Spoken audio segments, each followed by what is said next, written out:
Hello everyone, इस video में हम पढ़ेंगे न्यूज़पेपर का एक आर्टिकल जो कि द हिंदू से है और सीखेंगे इसको हिंदी में ट्रांसलेट करना। So let's start. Several Indians still missing in Russia. Several का मतलब होता है कई, इंडियंस यानी कि भारतीय, स्टिल का मतलब होता है अभी भी, ये यहाँ पे एडवर्ब है। मिसिंग एक एडजेक्टिव है और इसका मतलब होता है लापता। अगर ये लाइन ग्रामर के हिसाब से देखी जाए तो यहाँ पे होना चाहिए आर। एक्चुअली न्यूज़पेपर की हेडिंग वगैरह में इस तरह से वो लिख देते हैं इस एमआर के बिना भी चीजें, और इसका मतलब हो जाता कई भारतीय अभी भी रशिया में लापता हैं। आगे है फैमिलीज पिटिशन एमईए। एमईए मतलब ministry of external affairs. Russian embassy, embassy का मतलब होता है दूतावास, और रशियन एम्बेसी कहने का मतलब कि इंडिया में जो रशियंस का दूतावास है उसे रशियन एम्बेसी कहेंगे। यहाँ पे ये जो पिटीशन है वो वर्ब की तरह यूज हुआ है, जिसका मतलब होता है याचिका दर्ज कराना, मतलब कि फॉर्मल रिक्वेस्ट करना ऑथोरिटीज से, और सब्जेक्ट है यहाँ पे फैमिलीज। अगेन ये प्रेजेंट इंडेफिनिट में लिखा गया है, पर न्यूज़पेपर की हेडिंग है तो इस तरह से लिखी जाती है, हम उसकी हिंदी इस तरह से नहीं करते हैं।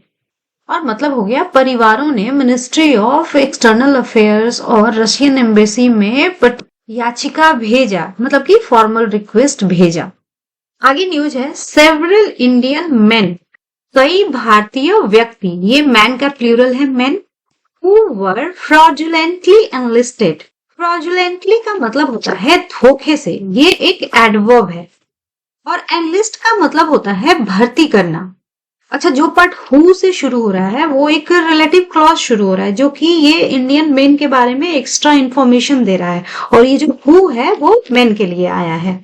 तो who were fraudulently enlisted in the Russian army and forcibly sent to the war zone on the Russia Ukraine border.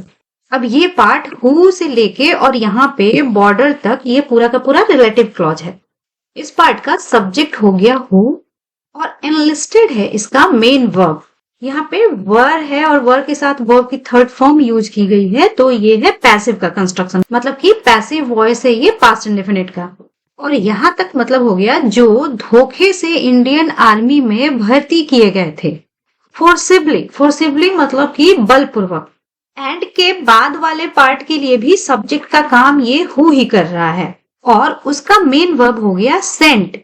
ये सेंड का पास्ट पार्टिसिपल फॉर्म है। सेंड मतलब भेजना, वार जोन यानी कि युद्ध क्षेत्र जहां पे युद्ध हो रहा था, बॉर्डर मतलब सीमा। और इस पार्ट का मतलब हो गया जो धोखे से रशियन आर्मी में भर्ती किए गए और बलपूर्वक रशियन यूक्रेन बॉर्डर पर वार जोन में भेजे गए, मतलब जहां पे वॉर हो रही थी वहां भेजे गए। आर स्टिल, जो पार्ट यहां से शुरू हो रहा है वो मेन क्लॉज के कंटिन्यूएशन में शुरू हो रहा है। ये जो आर है वो मेन के साथ आ रहा है। Are still said to be missing, और मेन क्लॉज के लिए सब्जेक्ट का काम कर रहे हैं ये इंडियन मेन। सेड है इसका मेन वर्ब, और यहाँ पे भी आर है और आर के साथ सेड है, तो ये भी पैसिव का कंस्ट्रक्शन हो गया। बी का मतलब होता है होना, मिसिंग मतलब लापता, और मतलब हो गया कई भारतीय व्यक्ति अभी भी लापता बताए गए हैं। सेड का मतलब बताए गए। Months after prime minister Narendra Modi raised the issue with Russian president Vladimir Putin. Issue का मतलब होता है मुद्दा, और रेज का मतलब होता है उठाना। यहाँ पे सब्जेक्ट हो गया प्राइम मिनिस्टर नरेंद्र मोदी, और रेज हो गया मेन वर्ब, और ये है पास्ट इंडेफिनिट में। मंथ्स आफ्टर कहने का मतलब है महीनों बाद। अब किस चीज के महीनों बाद? तो इस घटना के महीनों बाद, मतलब कि प्राइम मिनिस्टर नरेंद्र मोदी ने जब रशियन प्रेसिडेंट व्लादिमीर पुतिन के साथ मुद्दे पे चर्चा किया या मुद्दे को उठाया उनके सामने, उसके महीनों बाद ये जो ऊपर वाली घटना बताई गई थी कि अभी भी लोग मिसिंग हैं, उसके बारे में कहा जा रहा है। अकॉर्डिंग टू का मतलब होता है के अनुसार। A communication from the Ministry of External Affairs with the family members of two missing persons. Communication का मतलब बातचीत या संचार होता है। मेंबर यानी कि सदस्य, यहाँ पे है प्लूरल फॉर्म, मतलब हो गया दो लापता व्यक्तियों के फैमिली मेंबर्स की मिनिस्ट्री ऑफ एक्सटर्नल अफेयर्स से बातचीत के अनुसार, आगे है मोहम्मद अमीन शेख 65, ये उनकी उम्र लिखी गई है। और रेसिडेंट का मतलब होता है निवासी ऑफ जम्मू एंड कश्मीर, यानी कि जम्मू और कश्मीर के निवासी। मतलब हो गया मोहम्मद अमीन शेख जो कि 65 वर्ष के हैं और जम्मू और कश्मीर के निवासी हैं, said that his son जहूर शेख 27, अब ये जहूर शेख की उम्र हो गई 27, had last spoken with the family on December 31st, 2023। अब यहाँ पे जो पहला पार्ट है वहां पे सब्जेक्ट है मोहम्मद अमीन शेख जो कि जम्मू और कश्मीर के निवासी हैं। सेड है मेन वर्ब और ये है पास्ट इंडेफिनिट में, मतलब कि मोहम्मद अमीन शेख ने ये कहा। और जो पार्ट दैट से शुरू हो रहा है जो कि रिपोर्टेड स्पीच है, वहां पे सब्जेक्ट है जहूर शेख, हिज सन यानी कि उनके बेटे, और ये हिज लिखा गया है मोहम्मद अमीन शेख के लिए। और इसका मेन वर्ब है स्पोकन, यहाँ पे हैड है, वर्ब की थर्ड फॉर्म है, तो ये लिखा गया है पास्ट परफेक्ट में। और यहाँ पे स्पीक का मतलब है बात करना, जिसकी थर्ड फॉर्म है ये स्पोकन। लास्ट यानी कि आखिरी बार, और मतलब हो गया उनके बेटे जहूर शेख ने 31 दिसंबर 2023 को आखिरी बार परिवार से बात की थी। आगे है he said he was going for training। अब यहाँ पे जो ही है वो जहूर शेख के लिए आया है। उसने कहा, जो पार्ट यहाँ से शुरू हो रहा है, यहाँ पे सब्जेक्ट है ही, गोइंग है इसका मेन वर्ब, और वॉज गोइंग है यानी कि ये है पास्ट कंटिन्यूअस में।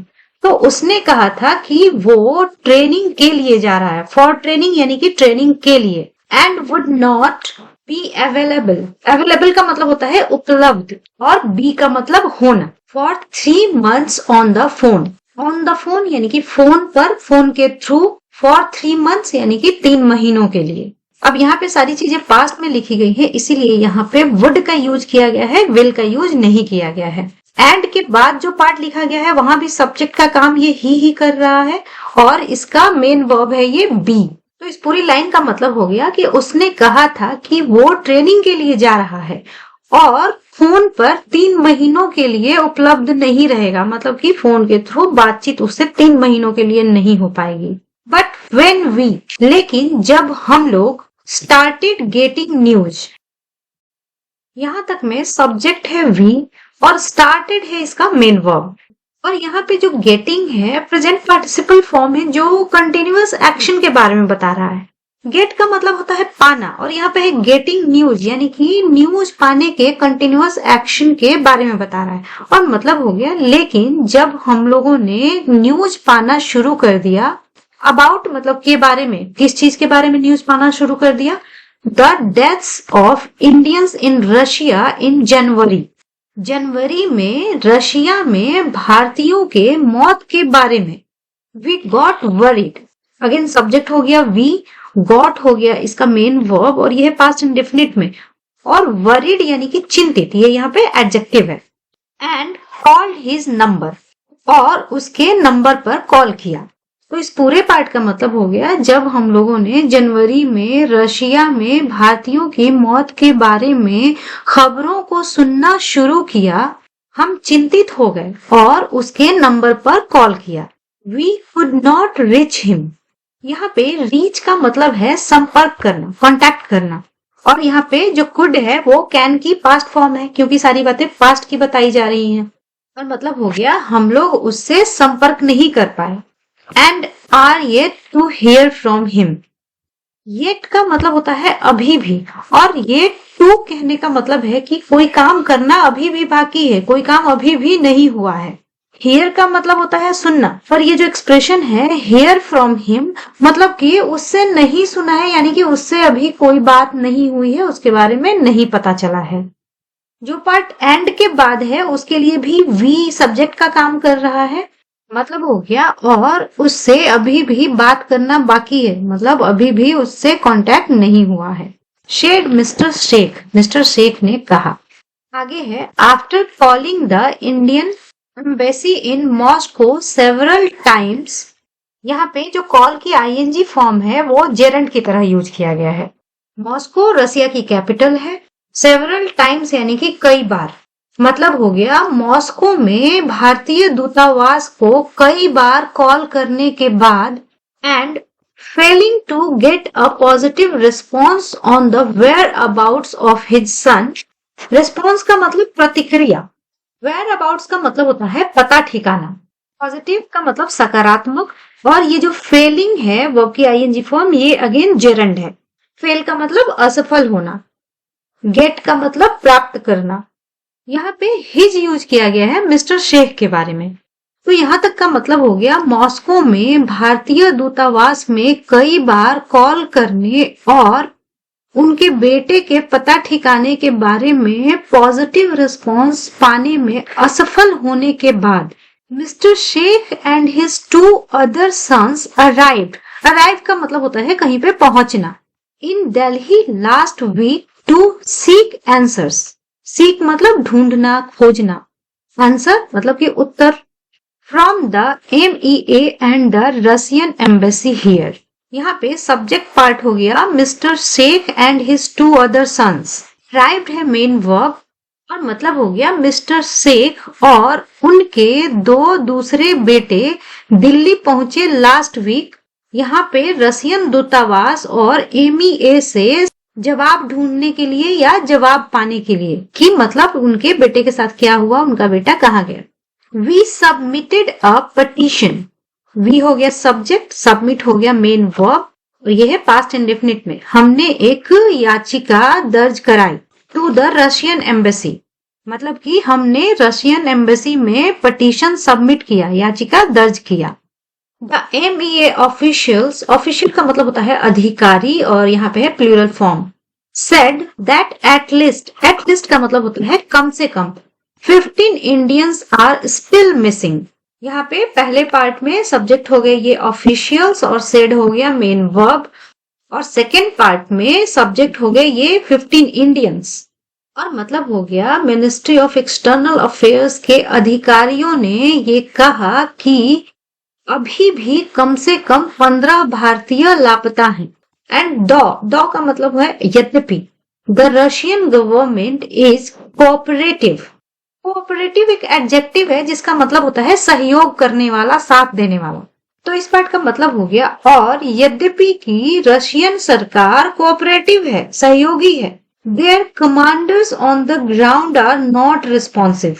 यहाँ पर on the ground कहने का मतलब है जहाँ पे एक्चुअल काम हो रहा है, मतलब कि जिन लोगों को ये काम करना है, सोए हुए लोगों के बारे में पता करना है या उनकी खबर देनी है, उन लोगों के लिए यूज किया जा रहा है on the ground, commanders on the ground. Responsive भी एक एडजेक्टिव होता है जिसका मतलब होता है पॉजिटिव वे में प्रतिक्रिया देने वाला, मतलब कि हम लोगों ने कुछ अगर किसी से रिक्वेस्ट की और उस आदमी ने तुरंत से रिस्पॉन्स किया तो वो रिस्पॉन्सिव है, और नहीं कुछ उस पर प्रतिक्रिया दे रहा है या हमारा काम नहीं करना चाह रहा है तो उसे नॉट रिस्पॉन्सिव कहेंगे। तो यही बात यहाँ पे कही जा रही है कि रशियन गवर्नमेंट तो कोऑपरेटिव है, सहयोगी है, लेकिन उनके जो कमांडर्स ऑन ग्राउंड, यानी कि जो जिन लोगों को ये काम करना है, उनके कमांडर्स को पता ठिकाना बताना है, वो रिस्पॉन्सिव नहीं है। सेड एजाज अमीन 31, जहूर्स ओल्डर ब्रदर। एजाज अमीन ने कहा, जिनकी उम्र 31 साल है और वो जहूर के बड़े भाई हैं। जहूर जो व्यक्ति लापता हो गया है, यहाँ पे है एपोस्ट्रोफी एस, यानी कि जहूर के। आगे है जहूर ट्रैवल। ट्रैवल का मतलब होता है यात्रा करना, यहाँ पे है उसकी past form.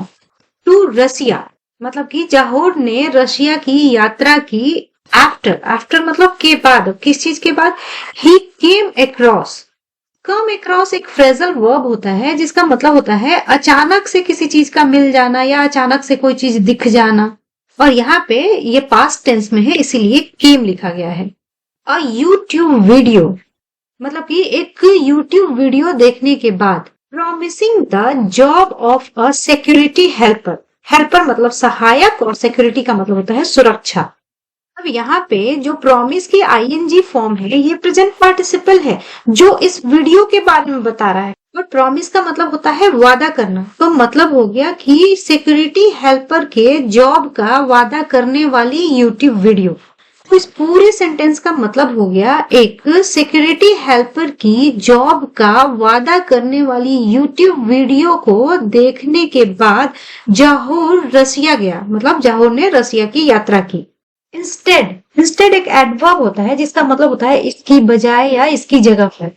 he was deceived into joining the Russian army। यहाँ पे सब्जेक्ट है ही और डिसीव्ड है इसका मेन वर्ब। डिसीव का मतलब होता है किसी को ठगना। यहाँ पे ये पैसिव का कंस्ट्रक्शन है, इसलिए मतलब हो गया वो ठगा गया। इनटू एक प्रीपोजिशन है और ये जो ज्वाइन की आईएनजी फॉर्म है वो जेरंड है और मतलब हो गया इसकी बजाय वो रशियन आर्मी ज्वाइन करने में ठगा गया। मिस्टर आमीन सेड, मिस्टर आमीन ने कहा। तो आज की इस वीडियो में इतना ही। इसी तरह से नई चीजें सीखने के लिए मिलते हैं नेक्स्ट वीडियो।